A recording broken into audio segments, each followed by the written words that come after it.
நமச்சிவாய். அன்பு பக்தர்களே, சனி பகவான் வக்ரம்.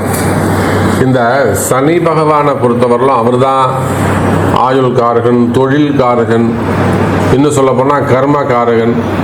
ஒரு மனுஷனுக்கு எந்த நன்மை நடந்தாலும் அதுக்கும் சனி தான் காரணமாக இருக்கார். தலையெழுத்தை தீர்மானிக்கக்கூடியவர்.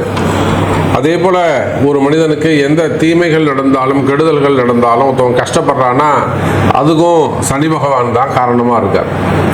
அப்போது எதுக்கு எடுத்தாலும் இந்த சனி பகவானுடைய தலையே போட்டு உருட்டிக்கிட்டு இருக்காங்க. நன்மையா சனி பகவான், தீமையா சனி பகவான். அப்படி என்னதான் சனி பகவான்கிட்ட இருக்கு அப்படின்னாக்கா, இந்த உலக இயக்கத்தினுடைய கண்ட்ரோல் அவர்கிட்ட தான் இருக்கு. பிரபஞ்சம் எப்படி சுற்றணும், என்னைக்கு எந்த இடத்துல நிற்கணும், எங்கே ஸ்டார்ட் பண்ணணும், என்னைக்கு எண்டு, இதெல்லாம் அந்த தலையெழுத்தை தீர்மானிக்கக்கூடியவராக சனி பகவான் இருக்கிறார். இதுதான் நிதர்சனமான உண்மை. நம்ம நிறைய பார்த்துட்டோம் வாழ்நாளில். ஏழைகள் பணக்காரனாவதும், பணக்காரன் பிச்சைக்காரனாவதும், தலைகீழ வாழ்க்கை தரம் மாறுவதும், நல்லா இருந்த குடும்பம் அதுக்கு மென்மேலும் வளர்ந்து போகிறதையும் பார்த்துருக்குறோம். இல்லை இதுன்னு ஒரு இழப்பு வந்துட்டுனா அந்த குடும்பம் தலைகீழாக மாறுவதையும் நம்ம பார்த்துருக்குறோம். ஒரு சில குடும்பங்களில் அப்பா இருப்பார், அப்பா ஒரு திடீர்னு ஒரு மிடில் ஏஜில் இறந்துடுவாங்க. அதுக்கப்புறம் பசங்களை கஷ்டப்பட்டு வளர்த்து அந்த குடும்பம் பிற்காலத்தில் ரொம்ப சிறப்பாக இருக்கும். அதுக்கு என்ன அர்த்தம்னா, ஒன்றை இழந்தால் இன்னொன்றை பெற முடியும். அப்போ ஒரு உயிரை பலி கொடுத்ததுனால அந்த குடும்பம் முன்னுக்கு வந்து தான். இதுக்கெல்லாம் கூட சனி பகவானுடைய கர்மா தான் காரணம்னு சொல்கிறாங்க. ஒருவேளை இந்த தகப்பனார் அப்படியே உயிரோடு இருந்திருந்தாருனாக்கா அந்த குடும்பம் அவ்வளோ வளர்ச்சி அடைஞ்சிருக்காது அப்படின்னு சொல்கிறாங்க. நல்லா ஸ்மூத்தாக போய்கிட்டே இருக்குது. அதே சமயத்தில் அந்த குடும்பத்தில் எதுவும் ஒரு இழப்புகள் ஏற்படுதுன்னு வச்சுக்கோங்களேன், அதுக்கப்புறம் அந்த குடும்பத்தோட சூழ்நிலையே மாறி போயிடும். அப்போ இந்த உலக இயக்கம் மட்டுமல்லாது மனிதனுடைய இயக்கம், மனிதனுடைய வாழ்க்கையில் கூட ஏற்ற இறக்கங்கள், அவன் கஷ்டப்படுறதும் நல்லா இருக்கிறதும், எடுத்த முயற்சிகளில் தடைகள் வராமல் இருக்கிறதும். ஒரு சிலருக்கு பாருங்க, ஒரு முயற்சி தான் எடுப்பாங்க, எடுத்த உடனே அவனுக்கு கிளிக் ஆகிடும், அவன் ஜெயிச்சிருவான். சில பேர் அதை நினைச்சாலே அவனுக்கு வேலை நடக்காது. எப்பெல்லாம் ஒரு விஷயத்தை நினைக்கிறானோ, செய்யணும்னு நினைக்கிறானோ, அப்போ எல்லாம் தடைகள் வந்துட்டு இருக்கும். அப்புறம் போய் கோயிலுக்கெல்லாம் போய் சாமியெல்லாம் வேண்டி அதுக்கப்புறம் தான் அந்த விஷயம் அவனுக்கு கை கூடும். இப்போ இது எல்லாத்துக்கும் கூட என்ன காரணம்னா கர்ம வினைகள். அப்போ எல்லாத்துக்கும் கர்ம தான் காரணம்னா அதுக்கு காரகன் யாருன்னு கேட்டிங்கனாக்கா அந்த சனி பகவானை தான் கை காமிக்கிறாங்க. அப்பேற்பட்ட சனி பகவான் மீன ராசியில் குரு பகவானுடைய வீட்டில் அமைந்திருக்கிறார். உங்கள் எல்லாருக்குமே தெரியும். வாக்கிய பஞ்சாங்கப்படி எடுத்துக்கிட்டோம்னா கும்ப ராசியில் இருக்கிறார். அவர் எங்கே இருந்தாலும் சரிதான், கும்பத்தில் இருந்தாலும் வக்ரமாறாரு, மீனத்தில் இருந்தாலும் வக்ரமாறாரு. திருக்கணிதமும் ஒன்று தான், அதே சமயத்தில் வாக்கியமும் ஒன்று தான். இப்போ இரண்டு பஞ்சாங்கத்தின்படியும் ஒரு 20 நாள் கேப்பில் சனி பகவான் வக்ரம் அடைகிறார் என்பது நிதர்சனமான உண்மை. சனி வக்ரம்.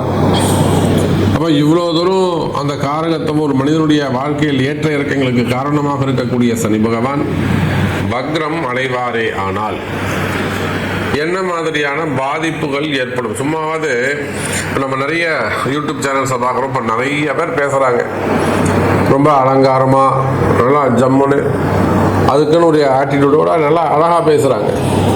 எல்லாருமே என்ன சொல்கிறாங்க, வாரி கொடுத்துரும், கொட்டி கொடுக்கும், மழை பெய்யும், பணமழை பெய்யும் அப்படின்லாம் சொல்கிறாங்க. ஆனால் உண்மையிலே அது நடக்குதா அப்படின்னு கேட்டாக்கா இல்லை. அப்போ யதார்த்தமான உண்மை என்ன? உண்மையிலே இந்த சனி பகவான் வக்ரம் ஒரு ராசிக்கு என்ன செய்யும், ஒரு மனிதனுக்கு என்ன செய்யும்? இப்போது சனி பகவான் வக்ரமே அடையலை. வக்ரம் அடைவதற்கு முன்பாகவே இங்கே பார்த்தீங்கன்னா அங்கங்கே யுத்தம் அதிகரிச்சுனே போகுது. நேற்றுவரையிலும் உக்ரைன் ரஷ்யா இருந்தது, அப்புறம் இஸ்ரேல் ஹமாஸ் இருந்தது, இப்போ பார்த்தீங்கன்னா ஈரானோட சேர்ந்து போச்சு, இப்போ அமெரிக்கா வேற தலையிடுது, சீனாவும் உள்ள வரும் போல இருக்கு. அப்போ இந்த மாதிரி பிரபஞ்ச மாற்றத்திற்கு கூட இந்த சனி பகவானுடைய வக்ரம் வேலை செய்யும் போல இருக்கு. இன்னும் சொல்லப்போனால் நிறைய அரசியல் சூழல்கள், அரசியல் சூழ்நிலைகள்லாம் களம் ரொம்ப சூடு பிடிக்குது. மக்களுடைய ஒரு பக்கம் பார்த்தீங்கன்னா நோய் நொடிகள், கொரோனா அதிகமாக உலக நாடுகள் முழுவதும் பரவிக்கிட்டு வருது. அப்போ இந்த சனி பகவான் என்னதான் செய்ய போறார்? இந்த சனி வக்ரத்தால் உங்களுக்கு என்னெல்லாம் நடக்க போகுது, என்ன மாதிரியான மாற்றங்கள் நிகழப்போகுது? இன்னும் சொல்லப்போனால் இந்த சனி பகவான் வக்ரம் ஜூலை மாதம் 13ஆம் தேதி முதல் நவம்பர் மாதம் 28ஆம் தேதி வரை கிட்டத்தட்ட ஒரு 140 நாட்கள் அப்படி வச்சுப்போம். 139 நாட்கள் சொல்றாங்க, அது 140 கூட நம்ம வச்சுப்போம். சரியா? அப்போ ஜூலை 13 நவம்பர் 28 வரை இந்த 5 மாதங்கள் என்ன நடக்க போகுது, என்ன மாதிரியான மாற்றங்களை, உண்மையான தகவல்கள் என்ன அப்படிங்கிறத பார்த்துக்கலாம். பாருங்க. அன்பார்ந்த தனுசு ராசி நேயர்களே, தனுசு ராசி நேயர்களே, இது ஒரு நல்ல யோகமான காலம். ஜூலை மாதம் 13ஆம் தேதியிலிருந்து நவம்பர் மாதம் 28ஆம் தேதி வரையிலும் அற்புதமான கால நேரம், காலமோ நேரமோ நல்ல யோகமாக அமைந்துள்ளது. தனுசு ராசியை பொறுத்தவரையில ராசிக்கு 4ஆம் இடத்தில் இருக்கக்கூடிய சனி பகவான். இப்போ தனுசு ராசிக்கு ஏன் இவ்வளவு கஷ்டம்னா, நமக்கு தெரிஞ்சு தனுசு ராசியில நிறைய வம்பு வழக்குகள் எல்லாம் இவங்களுக்கு எதிரான தீர்ப்புகள் வந்துள்ளது நம்ம பார்க்கிறோம். நம்ம நிறைய சமீபமாக கூட நிறைய இந்த தீர்ப்புகளை எல்லாம் பார்ப்போமே, ஆனால் தள்ளுபடி செய்த கேஸ் எல்லாம் கூட திரும்பவும் அதை எடுத்து என்கொயரி பண்றாங்க, உத்தரவெல்லாம் கூட மறுதீர்வு பண்றாங்க. நம்ம நிறைய அரசியல் தலைவர்கள் பார்க்கிறோம், கம்பெனி ரிலேட்டடா பார்க்கிறோம், லைசன்ஸ் ரிலேட்டடா பார்க்கிறோம். பெரிய பெரிய அரசியல் தலைவர்கள், ஹோட்டல் இண்டஸ்ட்ரி வச்சு நடத்தக்கூடியவங்க, இவங்க எல்லாருக்குமே கூட அந்த பம்பு வழக்குகள்ல இத்தனை நாள் வரலும் அவங்க எல்லாத்தையும் ஜெயிச்சுட்டு வந்தாங்க. இப்ப ஏன் ஜெயிக்க முடியல அப்படின்னா, 10வது பார்வையாக சனி பகவான் பார்க்கிறார். எப்பவுமே ஒரு கஷ்டம் வருதுன்னா அது ஒண்ணு சனியுடைய பார்வையாக இருக்கும், அப்படி இல்லைன்னா கேதுவுடைய பார்வையாக இருக்கும். ஆனா தனுசு ராசி என்பர்களே, நீங்க இது நாள் வரலாம் நீங்க எங்கெல்லாம் ஜாதகம் பார்த்தீங்கன்னு எனக்கு தெரியாது. 10,000 ரூபாய் கொடுத்து நான் அவர்கிட்ட 60 நாள் வெயிட்டிங் பண்ணி பார்த்தேன்னு சொன்னாலும் சரிதான், நான் மெயில் போட்டு பார்த்தேன்னு சொன்னாலும் சரிதான். நீங்க எவ்வளவு பெரிய உயர்ந்த இடத்துல மகாதேவன் சகாதேவன்ல இருந்து நீங்க எங்க போய் பார்த்திருந்தாலும் சரிதான், தனுசு ராசி என்பது உங்களுக்கு உண்மையான கஷ்டம் என்னன்னு தெரியுமா? ஏன் இந்த தோல்விகள்லாம் ஏற்பட்டதுன்னு தெரியுமா? இந்த தோல்விகளால் வந்த மனக்கவலை, மனக்குழப்பம், ஒரு டிப்ரெஷன், அடுத்த எதிலையும் ஒரு கான்சன்ட்ரேஷன் செய்ய முடியாம இருப்பது, இதெல்லாம் என்ன காரணம் தெரியுமா தனுசு ராசி என்பர்களே? நீங்க எந்த ஜோசிகாரும் உங்களுக்கு சொல்லியிருக்க மாட்டாங்க, நீங்க 10,000 ரூபாய் கொடுத்து பார்த்தாலும் உங்களுக்கு சொல்லியிருக்க மாட்டாங்க. 2 பாயிண்ட் தான். ஒன்று, சனி பகவான் 10வது பார்வையாக கொடுமையான பார்வை. 10வது பார்வை என்பது கர்ம பார்வை, கர்மஸ்தானம், அதுவும் கர்ம காரகனே 10வது பார்வையா பார்க்கும்போது தனுசு ராசிக்கு அங்க அடிபட்டு போகுது. இன்னொரு பக்கம் கேதுவுடைய தொடர்பு, சனி பார்த்து கேது தொடர்பு கொள்ளும் பொழுது சின்ன சின்ன விஷயங்கள் கூட பெரிய வாக்குவாதமாக மாறிவிடும். மாறிச்சா இல்லையா? ஒரு சின்ன திருமணம் வைபவம், எல்லாரும் 10 பேர் உட்கார்ந்துட்டு இருக்காங்க, காரசாரமான விவாதம் போது எல்லா சொல்றதையும் காமெடியா எடுத்துக்கிறாங்க, சிரிச்சிடுறாங்க. இந்த தனுசு ராசிக்காரங்க ஒரு விஷயம் சொன்னா அது அப்படி சண்டையா மாறிடுது. நீ எப்படி சொல்லலாம் அப்படின்னு, டேய் அவன் சொன்னானேடா நீங்க எப்படி சொல்லலாம்? அப்போ ஒரு சாதாரண ஒரு நிலையில எடுத்து சொல்லக்கூடிய வார்த்தைகள் கூட உங்களுக்கு எதிரியாக மாறி விடுகிறது.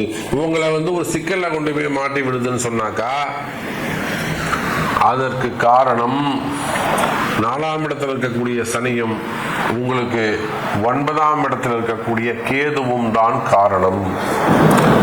இதையெல்லாம் தாண்டி நம்ம தனுசு ராசி அன்பர்கள் ஓரளவுக்கு ஜெயிக்கிறாங்கன்னா ஒரே ஒரு காரணம், ராசிக்கு 7ஆம் இடத்தில் இருக்கக்கூடிய குரு பகவான்.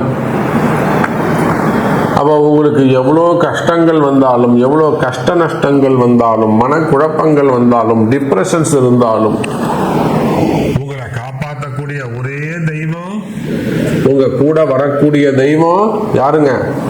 குரு தான், உங்க குரு தான். அவ பொதுவா தனுசு ராசி என்பவர்களை இன்னும் உங்களுக்கு சரியான குருநாதர் கிடைக்கலை. ஒரு நல்ல குருவை பின்பற்றி குருநாதரை வழிபாடு செய்வீர்களே ஆனால் கவலை வேண்டாம் தனுசு ராசி நேயர்களே. இந்த சனி பகவானுடைய வக்ர காலம் அடுத்த 5 மாசம் உங்களுக்கு மகிழ்ச்சி.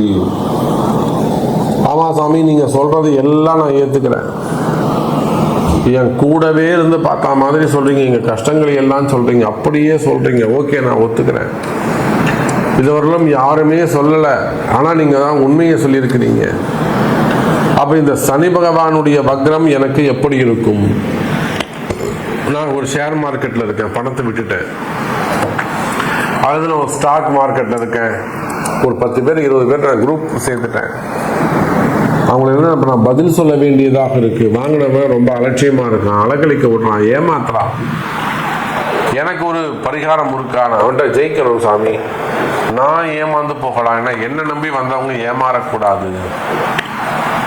அப்ப இப்படியெல்லாம் சொல்கின்ற எனதருமை தனுசு ராசி நேயர்களே, இந்த மாற்றங்கள் வேண்டும், முன்னேற்றமா இருக்கணும், ஜெயிக்கணும் சாமி. இந்த கஷ்டமா இருக்கு நீங்க சொல்றது எல்லாம் நான் ஏத்துக்கிறேன், உண்மை, சரி, ரைட்டு. நாங்க ஜெயிக்கிறதுக்கு ஏதாவது வழி இருக்கா அப்படின்னு கேட்பீர்களே, ஆனால் அதுதான் இந்த சனி பகவானுடைய வக்ர காலம். அப்ப நீங்க என்ன மாதிரியான வழிபாடுகள் செய்யணும், எந்த மாதிரியான ஆலயத்துக்கு செல்லணும், என்னைக்கு போகணும், எப்படி செய்யணும், இதெல்லாம் தான் இந்த ரகசியம் எல்லாம் உங்க பிறப்பு ஜாதகத்துல தான் ஒளிஞ்சிருக்கும். எந்த நட்சத்திரத்துல போகணும், இதுல எந்த ஸ்தலத்துக்கு போகணும், எந்த மண்ணை மிதிக்கணும், இதெல்லாம் உங்க பிறப்பு ஜாதகத்தில் ஒளிந்திருக்கும் ரகசியம். ஆனால் கவலை வேண்டாம் தனுசு ராசி நேயர்களே, இந்த சனி பகவானுடைய வக்ரம் ஜூலை மாசத்திலிருந்து நவம்பர் மாசம் வரையிலும் ஜெயிக்கக்கூடிய காலம். அற்புதமான கால நேரம், கொடிகட்டி பறக்கக்கூடிய காலம். காலமும் நேரமும் உங்களுக்கு கை கொடுக்கும். உங்களுக்கு இருக்கக்கூடிய வம்பு வழக்குகள்ல நீங்க ஜெயிக்கக்கூடிய காலம். இன்னும் சொல்ல போனா தனுசு ராசி என்பர்களே, தொழில் அமைப்புகள் சிறப்பா இருக்கும், குடும்பம் சிறப்பானதாக இருக்கும், தொழில் அமைப்புகள் சிறப்பானதாக இருக்கும். நண்பர்கள் எதிரிகளாக மாறி இருப்பார்களே, ஆனால் நண்பர்கள் எதிரிகளாக மாறி இருப்பார்களே, ஆனால் அந்த எதிரிகளிடத்துல கூட ஜெயிக்கக்கூடிய காலம். இடதோஷங்கள், பூமி தோஷங்கள், வாஸ்து தோஷம், மெயினா இடதோஷம். ஒரு இடம் அடுத்து பலி கேட்டுக்கிட்டே இருக்கும், பலி வாங்கிக்கிட்டே இருக்கும். வீடு ஒரு சுபிக்ஷமா இருக்காது. மகாலட்சுமி வீட்டை விட்டு வெளியில போன மாதிரி இருக்கும்.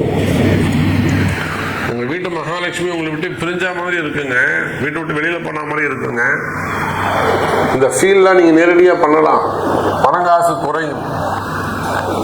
அப்ப இந்த மாதிரியான குறைபாடுகள் எல்லாம் இருக்குமே, ஆனால் மீண்டும் மகாலட்சுமி யோகம் கிடைக்கும். காசு பணம் தேடி வரும், வருமானங்கள் அதிகரிக்கும். சொல்லப்போனா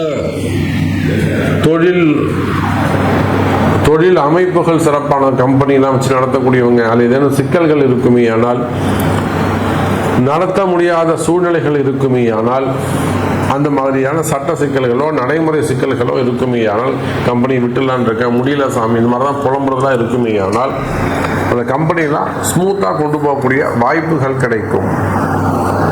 வியாபாரம் பெருகும், தொழில் அமைப்புகள் சிறப்பானதாக இருக்கும், வேலை வாய்ப்புகள் உருவாகும் என்பதை சொல்லிக்கொண்டு, உங்களுக்கு என்ன தேவை, உங்களுக்கு என்ன நடக்கணும் என்பதை உங்களுடைய பிறப்பு ஜாதகம் தான் தீர்மானிக்கும் என்பதை சொல்லிக்கொண்டு மீண்டும் ஒரு அற்புதமான பதிவில் சந்திக்கிறேன். நன்றி, நமச்சிவாயம். ஜெய் வராகி, ஜெய் ஜெய் வராகி.